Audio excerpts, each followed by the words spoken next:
and welcome to Unit 2. The activities in this critical thinking unit provide opportunities for students to develop empathy, focus on positive changes in themselves and others, and reduce stereotypical thinking.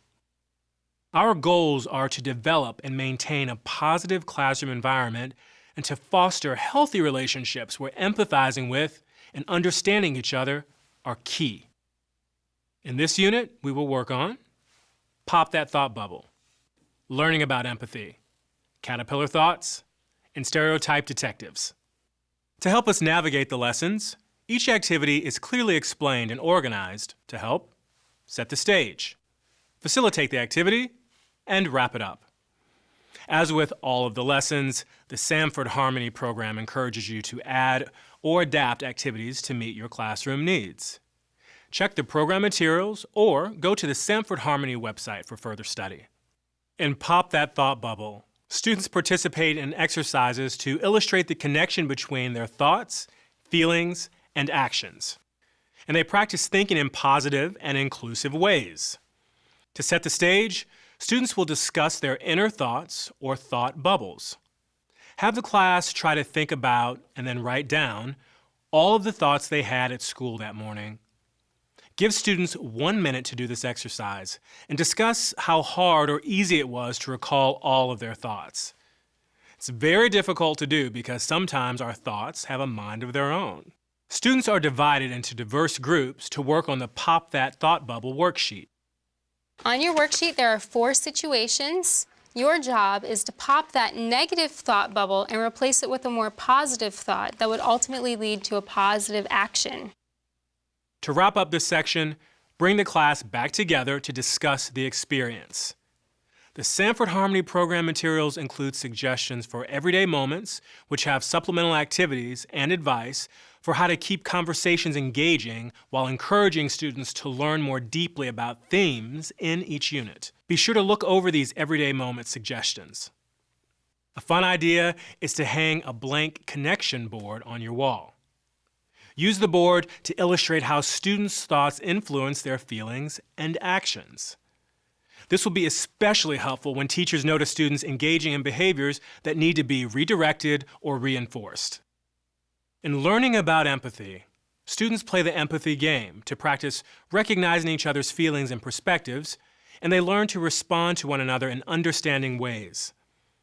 This set of activities is designed to increase students' emotional awareness and to help develop empathy for students who are both similar and different from them. All right, in this exercise, we're going to play the empathy game and continue to discuss the 2 skills of empathy, which are identifying others' feelings and recognizing others' perspectives. Through guided discussions about these scenarios, students will learn how we can all have different feelings about the same experience. Students can also gain understanding that it's important to listen and look for clues to detect others' feelings. What do you think, Cooper? Mad? No. Angry? Kind of similar. Yeah. Angry, yeah, those are very close together, aren't they? The class can also review the feelings chart or try other suggested exercises.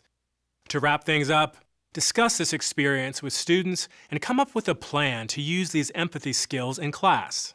Let's look at the section titled Caterpillar Thoughts.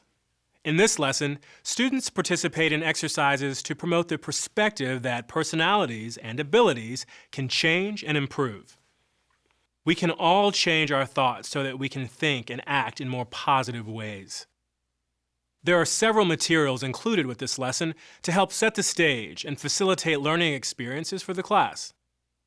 Start by discussing worm thoughts, thoughts and actions that stay the same, and caterpillar thoughts, thoughts and actions that change and grow. Focus on why it's so important to realize not only that we can change, but others can too. Okay, we're going to buddy up into our teams again and play the caterpillar question cards. I want you to discuss the questions on the card, and then after a few minutes of conversation, you can read the questions out loud to each other. We'll come back together and we'll share what we learned, okay? At the end of this lesson, prompt students to think about how they are going to put what they have learned into practice. Questions to wrap up this section might include, how can we remind ourselves to think like caterpillars instead of worms?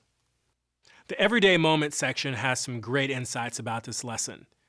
Ideas for helping students prepare for potentially stressful situations by practicing relevant caterpillar thoughts are great for further examination. In Stereotype Detectives, students participate in exercises to identify stereotypes, to observe stereotypical messages, and to practice thinking in non-stereotypical ways.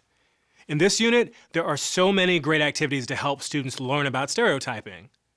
These exercises can be taught over a period of 1 or 2 days. The pace can be determined by each individual teacher and his or her students' needs. As with every unit, the Sanford Harmony program really encourages teachers to make the lessons their own. To set the stage, review with students what they've learned so far in critical thinking. For this activity, students will talk more about stereotypes and the grouping of objects, activities, and people. And I want you to walk around and write down the stereotypes that you've heard about each of these groups. Okay? The ultimate goal is to want students to think for themselves and become aware of stereotypes and how they alter our thinking in negative ways. Discuss the results of this activity and be sure to examine the follow-up homework for this lesson to further the stereotype detective work. To wrap things up, discuss the activities students work on together as a class. And remind students that when we allow stereotypes to guide our thinking, we often end up not thinking for ourselves. The key concepts at the beginning of this lesson and the Everyday Moment section at the end are both packed with critical ideas for further investigation and review. These topics are central to the Sanford Harmony program with important implications for inclusive, harmonious classrooms. We've covered a lot of material in Unit 2 about critical thinking. Pop that thought bubble, learning about empathy, caterpillar thoughts, and stereotype detectives. There are many great tips, variations, and discussions for this unit. We've managed to sample just a fraction of what we can use in the classroom every day to help create a rich and thoughtful learning environment. Make sure to explore the program materials for more ideas, homeschool connections, and insightful research, or go to the Sanford Harmony website for further study. The Sanford Harmony program, building the foundation for healthy, lifelong relationships.